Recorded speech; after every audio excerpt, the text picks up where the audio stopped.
சொல்கிறாங்க. காலையில் 6 மணிக்குள்ள அந்த பனி வந்து அந்த அருகம்புல்லோட நுனியில் வந்து பனிகள்லாம் படர்ந்துருக்கும்.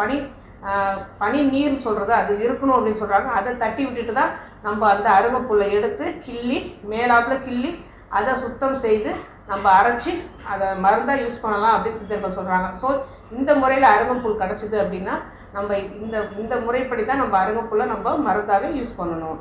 அருகம்புல்ல இருக்கிற பச்சையம், அதாவது குளோரோஃபில்ல உள்ள கரோட்டினாய்ட்ஸ் எல்லாமே உடம்புக்கு தேவையான மருந்து போல நமக்கு அமையுது. ஸோ இந்த அருகம்புல்லும் அதாவது பிரச்சனை இருந்தால் 2 வாரம் 1 மாதம் இதை சாப்பிடலாம் அப்படின்னு சொல்லிட்டு இருந்தோம். பிரச்சனை வரத்துக்கு முன்னாடி இந்த அருகம்புல்லை நம்ம யூஸ் பண்ணணும் அப்படின்னு நினச்சோம் அப்படின்னா சுத்தமான வழித்தடங்களில் இருக்கிற அருகம்புல்லை நல்லா கிள்ளிட்டு அதை வந்து ஜஸ்ட்டு ஒரு 2 டம்ளர் ஊற்றி நல்லா சின்னதாக நறுக்கி போட்டுட்டு அருகம்புல்லாம் கஷாயமாக்கி 1/4 டம்ளர் வர வரைக்கும் சுண்டை வச்சு அதில் மிளகுத்தூள் போட்டு எல்லாரும் ஒரு கொஞ்சம் 2 ஸ்பூன் மட்டும்